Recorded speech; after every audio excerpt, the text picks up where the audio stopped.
Good morning. Macroeconomics,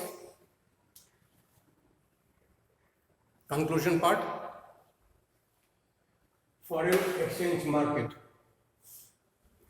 एक चीज बता देता हूं, फॉरेन एक्सचेंज जो रेट द चैप्टर हेडिंग, इसमें से कुछ पार्ट डिलीटेड है. That is determination of exchange rate and change in exchange rate. ये दो टॉपिक डिलीटेड पार्ट है, इसको डिलीट कर देना. 30% में जो डिलीट हुआ है इस टॉपिक में से ये दोनों टॉपिक डिलीट हुआ है.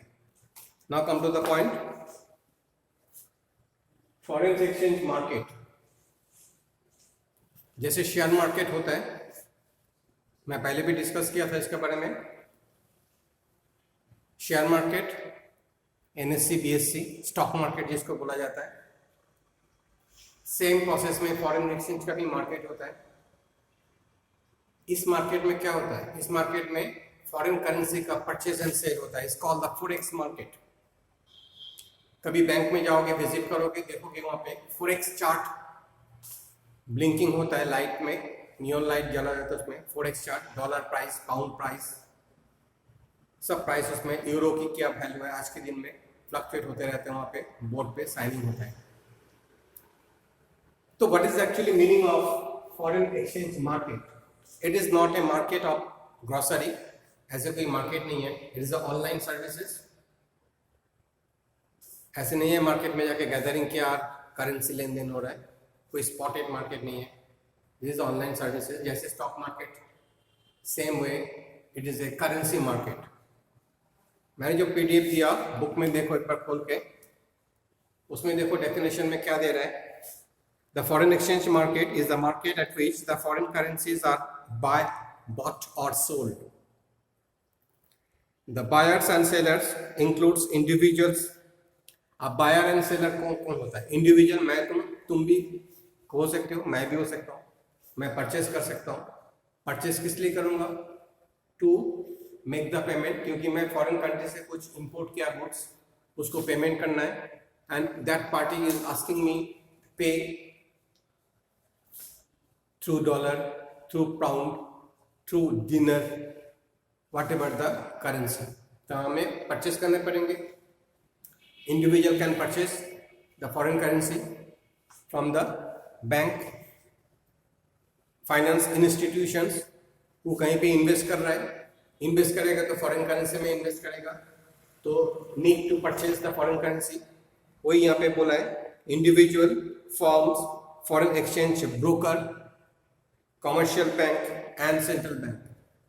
ये सब कोई क्या करता है अपना पास. बैंक, जनरली मैं बैंक के एग्जांपल दे रहा हूं. बैंक के पास जो फंड एक्सेस होता है, डिपॉजिटेड मनी ज्यादा हो गया, इन्वेस्टेड मनी या जो पेमेंट मनी कम हो रहा है, डिपॉजिट ज्यादा हो रहा है, पेमेंट कम जा रहा है, तो there is a surplus in hand in the bank. तो पैसे को क्या करेगा, बॉन्ड में रखेगा नहीं इस पैसे को. They invest that money in the market, चाहे स्टॉक मार्केट में हो, चाहे फॉरेक्स मार्केट और फॉरेन करेंसी मार्केट में हो, क्योंकि उनको प्रॉफिट चाहिए. They utilise the money. एक टर्म्स है, money can earn for you as well as you are doing your job from day to night. हम लोग जॉब कर रहे हैं, काम करने जा रहा है, क्यों? प्रोडक्शन कर रहा है सेल करने के लिए, कल्टीवेशन कर रहा है, कल्टीवेशन में जो फ्रूट्स आएगा मार्केट में सेल करेंगे, अर्न करेंगे. Same way you can roll of your money in the market which will earn you.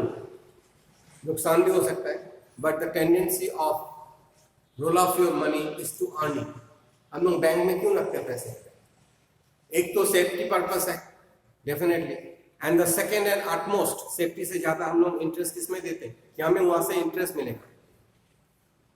1 lakh रुपया जमा किया, after 1 year we will get आज के रेट में 6,000 रुपीज एक्स्ट्रा, 1,06,000. तो एक साल में पैसे को कमा के ला रहा है. जैसे हम पैसे कमा के घर लेके आते, सर्विस दे के, नॉलेज डिस्ट्रीब्यूट करके, या कोई काम करके, फिजिकल और मेंटल व्हाटएवर इट इज. तो सेम वे में money can also earn money from the use of existing or principal money. तो सेम वे में बैंक भी फॉरेन मार्केट में अपना पैसे लगा देता है, इन्वेस्ट करता है. स्पेकुलेटिव मार्केट मैंने पहले भी डिस्कस किया था, उस हिसाब से उसकी अर्निंग होता है. तो यहाँ पे फंक्शन ऑफ फॉरेन एक्सचेंज की फंक्शन क्या है? Transfer of function, credit function and hedging function is a very important तीनों फंक्शन. फॉरेन एक्सचेंज की फंक्शन मैं यहाँ पे थोड़ा सा और रीड करूंगा, देख लो क्या बोल रहा है. Like any other market, foreign exchange market is a system and not a place. It is a system means it is an online market. The transactions in this market are not confined to only one or few foreign currencies. In fact, there are large number of foreign currencies which are traded, converted and exchanged in the foreign exchange market. Traded मतलब immediate buy and sell is called the trading. The same day में buy and sell होगा is called the trading. जो share market में होता है, कोई invest करता है, कोई लॉन्ग पर्पस में और लॉन्ग ड्यूरेशन पीरियड के लिए भी इन्वेस्ट करता है, कोई करता है 7 days, 6 days, 15, 5 days. But the trading is called only the सुबह परचेज किया शाम को बेच दिया इज कॉल्ड द ट्रेडिंग. जैसे नॉर्मल में हम लोग ट्रेडिंग क्या करते हैं, सामान कहीं से परचेज किया, बल्क में लेके आया एंड बेच दिया, is called the trading. Not involving in manufacturing is called the trading. खाली खरीदना और बेचना. Clear? Now the point A, the function of foreign exchange. इसकी क्या फंक्शन है? मैंने 3 फंक्शन दिया.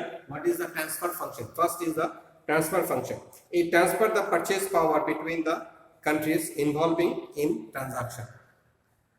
ट्रांसफर फंक्शंस मीन कोई परचेज कर रहा है country to country outer world में, कोई सेल कर रहा है. तो फंक्शन को एक्टिवेट कैसे हो रहा है? By transferring the currency. By transferring the currency. Now suppose मैंने परचेज किया, इंपोर्ट किया, फॉरेन कंट्री से कुछ चीज इंपोर्ट किया, तो इसका मतलब आई एम द परचेज और purchaser and the foreign country is the seller. तो ही टोल्ड मी कि आप जब पेमेंट करेंगे तो मेरे को डॉलर में, यूएस डॉलर में पेमेंट कर दीजिएगा. तो now I have need to buy the US dollar from my country. Country means कहाँ से? They are institutions in the market. जैसे सेंट्रल बैंक हो गया, बैंक, कमर्शियल बैंक हो गया, अदरवाइज कुछ प्राइवेट काउंटर भी है. देखोगे कभी एयरपोर्ट जाओगे वहां पे एक्सचेंज काउंटर, और उन लोग कुछ बिजनेस करता है. सेंट्रल बैंक से आज खरीद के रख दिया, जैसे आज डॉलर की प्राइस डाउन हो रहा है तो मैंने $100 खरीद के रख दिया. अपना एक दुकान भी बना रखा है, क्योंकि कभी कभी क्या होता है, जो फॉरेनर आता है या जो कोई जा रहा है बाहर, तो उनकी फर्स्ट एज बिजनेस में कुछ एक्सचेंज करना भूल जाता है या शॉर्ट हो जाता है, तो उनको तुरंत एक्सचेंज काउंटर चाहिए. तो दीज आर द ब्रोकर, इसको ब्रोकर बोला जाता है. They are licensing broker. They are definitely, तुम जाके ऐसी दुकान खोल कर बैठ नहीं सकते. We have to take the licence from the bank, from the government, कि हम एक्सचेंज की ब्रोकरी के लाइसेंस आप मेरे को बना दीजिए. तो उसके लिए कुछ फीस जमा करने पड़ता है. Then you got the licence, then you have the power to buy and sell of this currency. उसमें तुम्हारा जो प्रॉफिट होगा उसके ऊपर टैक्सेबल भी क्रिएट हो जाता है and you can pay the tax and that is your income. So this is the role of brokery. तो ब्रोकरी के लिए भी देखोगे काउंटर में जनरली, जहाँ पे एयरपोर्ट में 2-3 काउंटर तुम्हें देखने मिल जाएगा जहाँ पे करेंसी एक्सचेंज, वहाँ पे लिखा है करेंसी एक्सचेंजर काउंटर, तो ब्रोकर है. तो उनके पास जाके तुम ब्रोकरी करोगे. मैं आज डॉलर की प्राइस कम हो गया, मैं खरीद के $100 रख लिया. आज कोई कस्टमर आया हाई रेट में, तो मैं उसको बेचूंगा. सपोज मैंने $1 खरीदा 70 रुपीज में, मैं उसको बेचूंगा 80 रुपीज में, क्योंकि दैट बायर, जो पर्टिकुलर बायर एयरपोर्ट में घूम रहा है डॉलर के लिए, उसको जरूरत है और मेरे को बेचना है, तो मैं उसको फैसिलिटीज दे रहा हूँ. तो you can take the money as a facilities commission और इट इज माई प्रॉफिट. तो 70 रुपीज का डॉलर मैंने 80 रुपीज में बेच दिया. इसका मतलब मैं 10 रुपया पर डॉलर कमाया. इसके ऊपर टैक्सेबल होगा. टैक्स पेमेंट करने के बाद जो बचेगा दैट इज माई इनकम. तो this is the role of. तो transfer of function, that means function को हम कैसे क्रिएट कर रहा है, by transferring the currency to currency from one country to other country. दोबारा रीड कर रहा हूँ, बड़े ध्यान से देखना. This function is perform through the credit instrument like the bill of exchange or bank draft or telephonic transfer. Bill of exchange. Bill of exchange को मैं तुम लोगों को ध्यान से दे रहा हूँ कि because we have already done the bill of exchange topic in class 11. Bill of exchange क्या होता है? That is an inland bill actually. और अगर हम लोग जो फॉरेन एक्सचेंज या फॉरेन कंट्री के साथ कोई अगर बिल ऑफ एक्सचेंज रेट करेंगे that is called the letter of credit बोला जाता है उसको. लेटर ऑफ क्रेडिट जनरली मैं बता रहा हूँ it is not fixed but it is generally 3 months के क्रेडिट पीरियड क्रिएट किया जाता है इनके ऊपर. 3 मंथ बाद हमें उसको क्रेडिट ट्रांजैक्शन के थ्रू 3 महीने का बाद उसमें हमें करेंसी के थ्रू पेमेंट कर देता है. तो वहाँ पे देखोगे इसीलिए यहाँ पे बिल ऑफ एक्सचेंज की एक एग्जांपल दे रहा हूँ. The function is performed through the credit transaction, credit instrument. This is a credit instrument. Instruments mean यहाँ पे कोई हथौड़ा या प्लस नहीं है. Instrument means this is the way of credit transaction की method. तो bank draft is also a credit instrument. Bill of exchange or letter of credit is also a credit instrument. And another that is a telephonic transfer. Telephonic transfer जैसे आज के दिन में transfer हो रहा है through NEFT, IFT, GFT, etc. etc.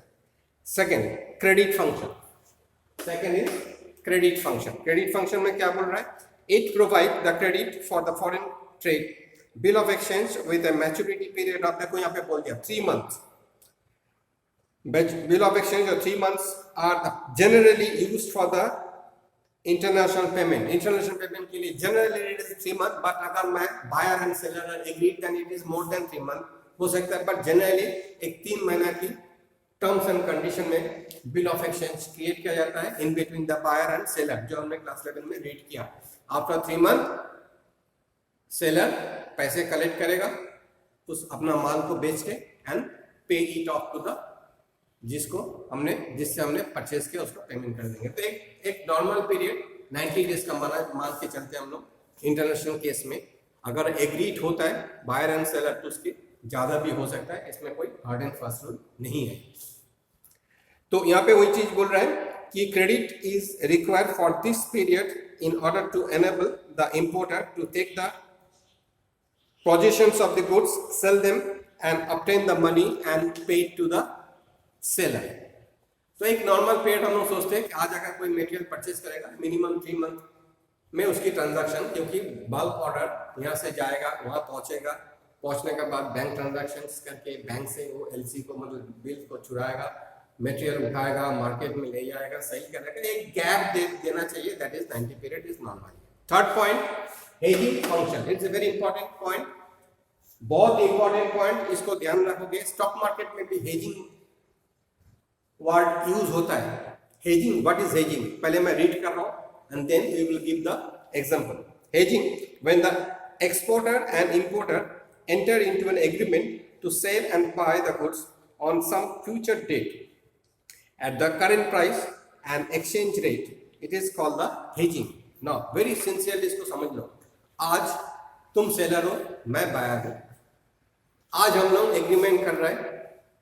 Today is 21st of July. 1st, 2nd, 3rd, 10th अगस्त को हम लोग मटेरियल ट्रांसफर करेंगे, बाय सेल करेंगे, but the rate will be today. आज के जो मार्केट रेट है. Suppose today is $1 is equal to 70 rupees. Clear? तो $1 इज इक्वल टू 70 रुपीज ये फिक्स हो गया तुम्हारा मेरा. 10th अगस्त को मैंने तुम्हें मटेरियल भेज दिया. 10th अगस्त को हो सकता है 71 रुपीज, हो सकता है 69 rupees immaterial, because we have already take the agreement on the contract to buy, import और एक्सपोर्ट, व्हाटएवर इट इज. तो hedging means it is a decision taken or transaction to be taken for the future. Sale purchase future में होगा, but agreement is come to this current date. तो आज agreement कर रहा है, 10 days बाद, 15 days बाद transaction करेंगे, मतलब sale purchase करेंगे, but rate will be fixed. इसमें क्या होता है, ये जो एक loss और profit जो भी है, मेरा भी लॉस हो सकता है, सेलर का भी लॉस हो सकता है. ये लॉस को अवॉइड करने के लिए या एक फिक्स कंफ्यूजन हो उसको अवॉइड करने के लिए एक हेजिंग, मतलब आज के डेट में हम लोग फिक्स कर लेते, एग्रीमेंट कर लेते कि हम उस दिन में ट्रांजैक्शन करेंगे, but rate will B fix for today. अब यहाँ पे एक चीज मैं बताना चाहूंगा, इसको फॉरवर्डेड मार्केट भी बोला जाता है. नेक्स्ट पॉइंट में मैं जब आऊंगा यहाँ पे काइंड ऑफ फॉरेन एक्सचेंज, वहां पे मैं डिस्कस करूंगा। इसको मैं दोबारा रिपीट कर रहा हूँ, very important point for your life. ये ध्यान रखना, अगर बैंकिंग में जाओगे, स्टॉक मार्केट में जाओगे, कहीं पे भी काम करोगे, तो वे hedging what you will get in every moment. मैं बार बार रिपीट कर रहा हूँ इसको।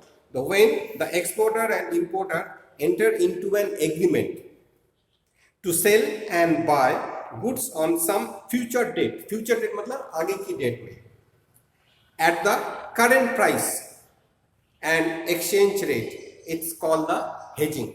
The purpose of hedging is to avoid the losses that might be caused due to the exchange rate variations in future.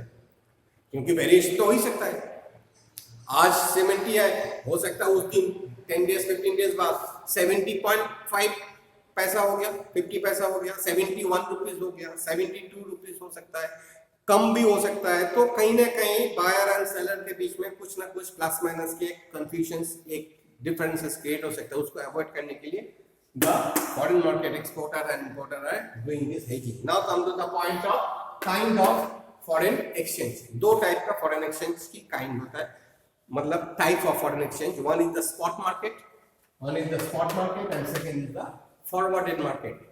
बातों से ही पता चलता है, जब मैं बोल रहा हूं कि स्पॉट मार्केट, स्पॉट एसपीओटी, स्पॉट मतलब अभी, तुरंत, आज ही मैं डील किया, इंपोर्टर से बात किया, आज के रेट में कितना होगा, कैश ट्रांजैक्शन मतलब immediate, not credit transaction, immediate payment and buy and sell, खत्म। Forwarded market is the other name of hedging market. Forwarded market मतलब the concept of forwarded market is same as the hedging, मतलब आज decide हो रहा है, 15 days बाद मैं market को मतलब एक्सचेंज को कैसे परचेज एंड सेल करूंगा। This is one type of speculation market में हम बोल सकते हैं। स्पेकुलेशन पावर जिसके पास ज्यादा होगा, सपोज मैं आज बैठा हूं इंडिया में, आज मैं देख रहा हूं $1 इज इक्वल टू 70 रुपीज। मेरा स्पेकुलेशन मतलब मैं आइडिया कर रहा हूं, मेरा जो एक्सपीरियंस को मैं काम में लगा रहा हूं, मैं ये देख रहा हूं कि किसी ना किसी जगह में यूएस मार्केट या चाइनीज मार्केट या यूके मार्केट में कहीं ना कहीं अप डाउन होगा, डॉलर के रेट कम होगा। कब कम होगा, suppose it is the first week of August, suppose it is the second week of August, तो मैं इंपोर्टर से उसी दिन का एग्रीमेंट बनाऊंगा, क्योंकि आज 70 मेरा स्पेकुलेशन, मैं सोच रहा हूं कि सेकंड वीक ऑफ अगस्त में उस दिन ये 68 भी हो सकता है, तो मैं आज उससे कांटेक्ट करूंगा कि सेकंड वीक का इस डेट में मैं आपसे बाय करूंगा मटेरियल को, क्योंकि मेरा स्पेकुलेशन काम कर रहा है, माय एक्सपीरियंस इज वर्किंग। तो हो सकता है वो स्पेकुलेशन करेक्ट हो जाए, हो सकता है वो स्पेकुलेशन इनकरेक्ट भी हो सकता है, no problem, but it is a one type of hedging is depend on forwarding market and it is 100% a speculative market. Now I reading the books as per the terms. क्या बोल रहा है यहाँ पे? The foreign exchange market are classified into the basic of whether the foreign exchange transaction spot or forwarded. Spot market refer to the market in which the receipt and payment are made immediately. Spot immediately. Spot date बोलते हैं ना, वो accident हुआ spot date, तुरंत उसकी death हो गया, तो स्पॉट मतलब इमीडिएटली। तो spot market immediately, generally A time of 2 business days is permitted, 2 दिन का बिजनेस डेज यहाँ पे कंसीडर किया जाता है। Settle the transaction. Spot market is the daily nature and the deal only in the spot transaction of foreign exchange, not in future transaction. Very ध्यान से पढ़ोगे, कुछ भी इसमें रटो मत, खाली कंसेप्ट को क्लियर कर लो, then you will write your own language. That is the improvement. The rate of exchange which prevail in the spot market is termed as a spot exchange rate or current rate of exchange. Clear? Now come to the second kind of market, that is a forward market. What is forward market? मैं दोबारा बार बोल रहा हूँ, forward market is same as the hedging market or hedging function. What is that? मैं read कर रहा हूँ पहले, already I am discussed. क्या बोल रहे हैं यहाँ पे? Forwarded market refers to the market in which the sale and purchase of foreign currency is settled in a specified future date at the rate agreed on today. आज का date को लेके 20 दिन बाद मैं कोई एक ट्रांजैक्शन के एग्रीमेंट कर रहा हूं, इस called the forwarded market. Now इसके बाद क्या बोल रहा है कि the exchange rate quoted in the forwarded transaction is known as a forwarded exchange rate, और वहां पे क्या जाना जाता है उसको, spotted exchange rate. Transactions or international transactions are signed in one date and completed in later date. आज sign हुआ, complete कब होगा? 20 दिन बाद, 15 दिन बाद, whatever it is. The forwarded exchange rate became useful for the both parties involved in the transaction. दोनों के लिए forwarded exchange rate benefit हो सकता है अगर दोनों की speculation correct है. मैं speculate कर रहा हूँ कि down होगा and the opposite partners मतलब the buyer is speculating, seller is speculating the high होगा, उसलिए वो agreed हो गया. क्यों बोलेगा कि 70 में आज रेट है, उस दिन 72 हो जाएगा तो मेरे को ज्यादा पैसा मिलेगा. But speculations may be wrong, may be right. It depends on the experience and the other global market की condition के ऊपर भी depend करता है. Now it is come, the forwarded contract is made for the two reason. क्या इसलिए बोला है? What is the two reason to make the forwarded contract? First बोल रहा है, देखो वही चीज जो मैं डिस्कस किया, to minimize the risk of the loss due to the adverse change in the exchange rate through hedging. आ गया वर्ड exchange. hedging भी क्या होता है? आज डिसाइड हो रहा है, आफ्टर 10 डेज में मैं ट्रांजैक्शन दूंगा, वही चीज फॉरवर्ड में काम करता है. सेकेंड पॉइंट यहाँ पे बोल रहा है, to make the profit through speculation. The word speculation come, मैं ऑलरेडी बोल रखा था कि दिस इज स्पेकुलेटिव ऑफ एक person doing the transaction in between the exporter and importer. मतलब मैं एक्सपोर्ट कर रहा हूँ या इंपोर्ट कर रहा हूँ, माई स्पेकुलेशन कि आज से 3 दिन बाद, 10 दिन बाद, 30 दिन बाद डॉलर प्राइस डाउन होगा, उस दिन मैं ट्रांजैक्शन करूंगा, आज नहीं करूंगा. बट एग्रीमेंट आज साइन कर रहा हूँ तो आज के फिक्स हो रहा है, उस दिन के लिए is called the hedging function.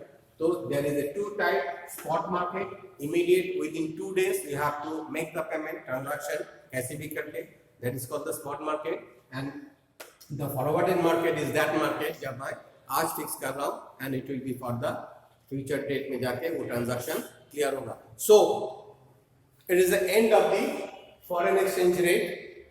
Question मैं ऑलरेडी भेज दिया, take it out, deleted point को डिलीट कर देना. Thank you. Next class will be on given tomorrow.